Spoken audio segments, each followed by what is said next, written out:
All right, so Aries, last month there was something about you possibly meeting somebody new, talking to somebody new, etc. I have the hiccups, so sorry if that's like gonna make you crazy, but hopefully it won't last very long. It just keeps getting stuck in my throat. All right, so again, last month there's something about, like your ex maybe being jealous or somebody new coming in, but it wasn't completely over. And the sense I got from a lot of the comments and whatnot was that it wasn't necessarily completely over, that there were still some deep feelings for some of you, or that there was more hurt or pain. And then for others of you, obviously, it was like, hey, it's completely over. The reason I'm bringing that up is here's where we have the switcheroo, okay? Your theme of the month is the Fool and the Two of Cups, which is the twin flame card. So you have the Fool, the Two of Cups, Fool, Two of Cups. If you got my drift, the Fool is the beginning of the major arcana, so it's a new cycle. It's a new beginning. But then you have the Two of Cups, which is the karmic connection or soulmate connection, which most of you watching this read either still have with this person, have had on and off for a long time, or have never fully, written that off. So I feel very perplexed here. Like, are we having a new beginning, or is your twin flame coming back?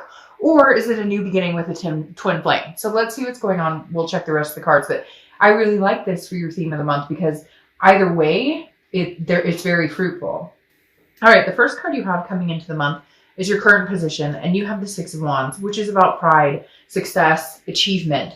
So I feel like this is a can't lose month for you, Aries. Like, coming off of the theme of the month and now this card, this is like, I have a lot going on in my life now. I feel like this is counting blessings. I said that to another read. I don't remember which sign.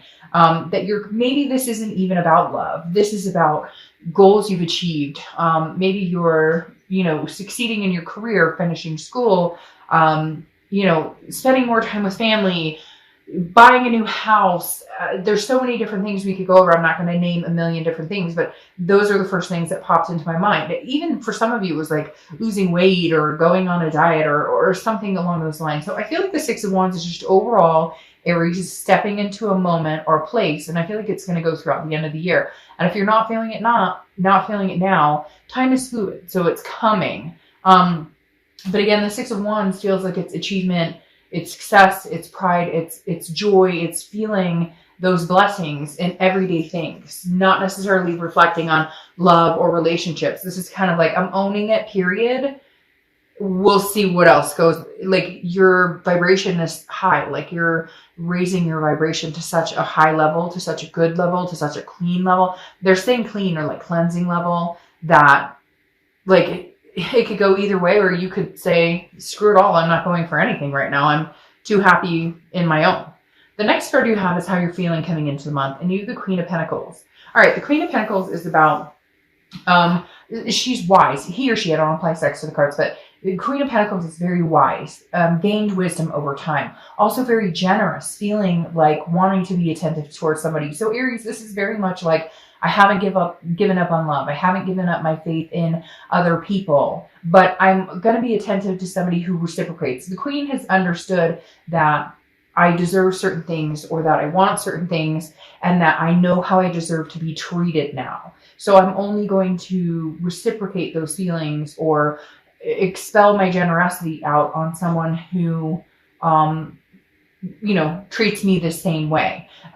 This is also a maternal, paternal energy. So it could be that you're spending more time with kids, or maybe you have grandkids, or maybe, there's something here for some of you that represents parenting, maybe a child's birthday or something, or maybe you've just recently been more engulfed than ever in your kids' lives because you've let go of a lot of stuff, a lot of drama, or a lot of chaos, not even just in love, but in work. It's just, Aries, I'm getting this overwhelming.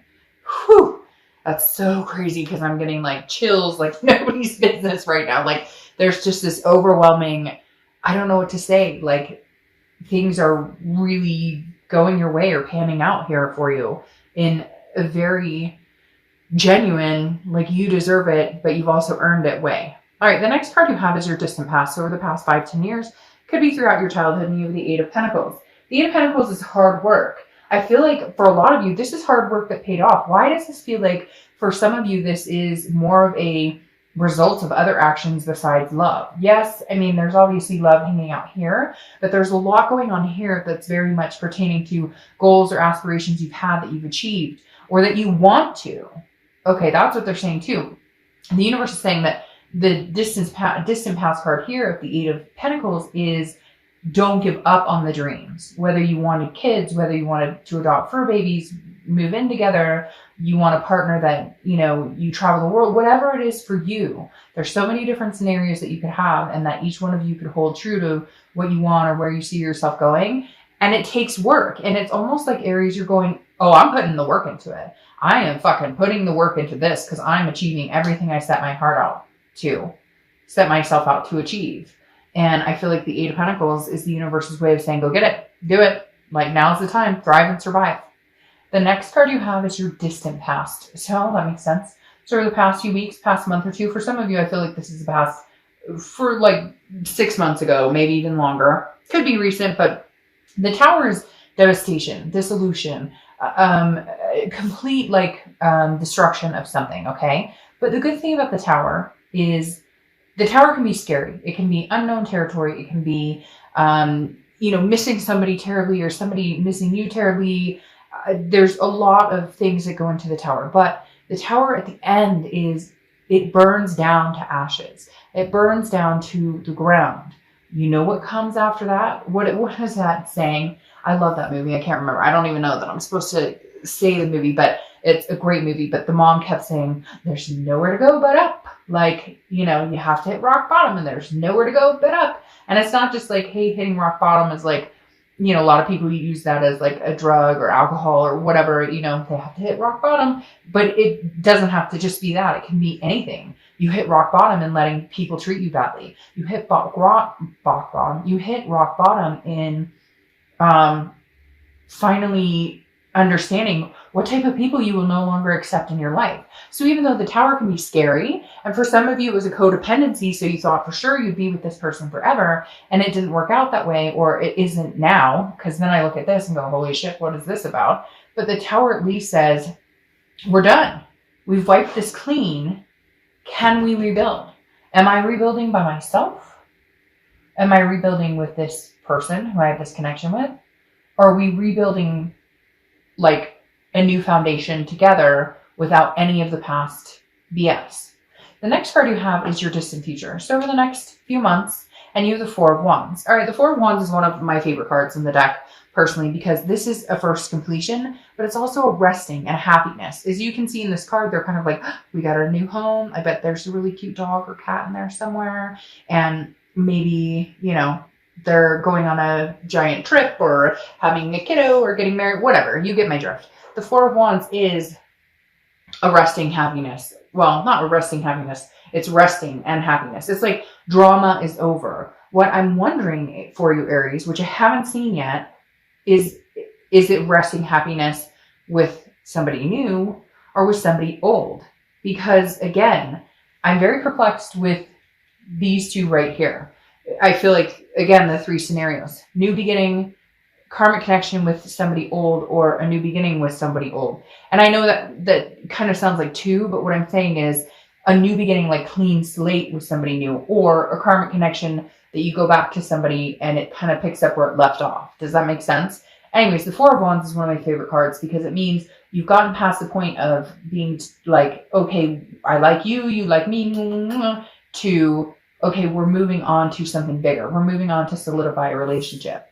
The next card you have is your immediate future. So throughout the month of November, and you have the Nine of Pentacles. Now, the Nine of Pentacles is abundance, success, satisfaction.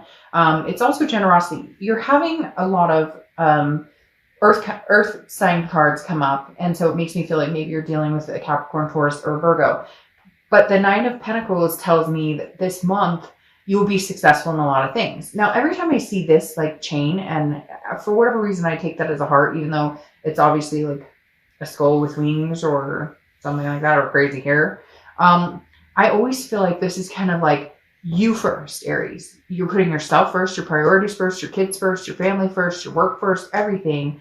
And then if this person can show up, that would just complete this abundance. And you could add another star to the sky, right? Because like I said, here you're feeling abundant in so many different things. The counting the blessings part of it, okay? Now, if you could add to it with love, either a karmic connection coming back or somebody new coming forward, then it's almost like you'd have all the stars in the sky.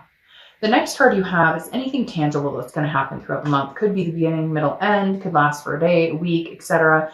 You have the Queen of Cups, so person of mystery. All right, I'm starting to feel like you're getting a little bit of both, Aries. Like you may be meeting people right now because there was such devastation. You just kind of wipe the slate clean right now and you're starting to meet new people or you're starting to network, whatever. But the Queen of Cups then tells me that somebody's coming in from your past because the Queen of Cups is mystery, otherness. She or he is not giving out what they're doing, but somebody is inquiring. The Queen of Cups is like, look, I only have one cup and I'm saving every drop of that love and emotion for that one cup, but who deserves it? Who wants it the most? And I'm not saying you're sitting here going, hey, I'm Aries, beating on your chest, like, hey, you know, I'm the best thing. Whoa, peace, bro. Like, it's not like that. It's more, I'm slowly, steadily ready to open up, like I talked about with the Queen of Pentacles here. These queens are wise. They figured out, like, this one is like, I will love on you and dote on you and take care of you and save my entire cup for you if you reciprocate that. But this tells me somebody's interested in what you're up to. But the Queen of Cups keeps it very mom, very like, I'm not, you know, like, oh, you want to know what I'm up to? Okay, I'm good. I just feel like you're going to kind of like, if they text you or they message you, it's going to be like a one-word answer. Because I feel like they need to kind of fight for this. They need to show you that this twin flame connection still exists. Because the Queen is saying, you know, I'm really not giving much of myself away unless you have something to give that makes me want to reciprocate towards you. The next card you have is how you're feeling throughout the month. It could be the beginning, middle, end. This makes perfect sense. You have the Ace of Swords. The Ace of Swords is clarity, logic, power. And this is about seeing things very clearly. Aries, I feel like you're kind of like, fuck. Make no mistake about this. I know what has happened between us. I know how much I love you. I know about our connection. But I also know what I deserve, which may be somebody new. So I feel like right now with the Ace of Swords, some of you are clearly listening to this going, shit, it's somebody new. Like, I've got to go for it. And some of you are going, no, we can make this karmic connection happen, but they've got to work for it, or we've got to wipe the slate clean because we can't just pick up where we left off. The next card you have is your hopes and fears for the outcome of the month. And you have the Two of Wands. All right, so here's the biggest thing about the Two of Wands. The 2 turns into the 3, which then turns into the 4. You have the 2, you're missing the 3, and you have the 4. The Two of Wands is, and again, this is hopes or fears, so this is internal. The Two of Wands is pursuing your own goals, planning, looking forward. What do I want? What does Aries want? And I think that's very important. I think you need to pursue what you want. Again, working towards these goals and achievements and things that we talked about before, the blessings, okay? And the Two of Wands is saying, I will work towards these blessings. I will figure it out. I will make movement towards what Aries wants, what Aries deserves. And then hopefully the right person comes along and we become a 3, which is partnership, growth, planning, and we move into a 4. Whether this is your ex or not, we'll see in a minute. I have a feeling it's going to be clarified pretty quick. But the Two of Wands, again, is Aries, focus on you. That's what you've been doing. Counting blessings. I don't know why I keep repeating that, but just keep counting them. On days when you wake up and you don't want to fucking count your blessings because that's when it will matter most. The next card you have, oh, you've got double Fools. The next card you have is the Fool. Again, beginning of the major arcana. Okay. Now, the beginning of the major arcana is a new cycle. Is this a new cycle with somebody new? Is this a new cycle with somebody old? That's what we're trying to figure out here. And I feel like the universe is kind of saying, maybe we should just wait and see because I'm not making it obvious. Now we'll clarify here in a minute. But the Fool is about, again, a folly, an innocence, a potential. The potential could be potential with somebody new, or the potential could be with somebody old. And I'm not feeling an energy leaning either way. I'm feeling like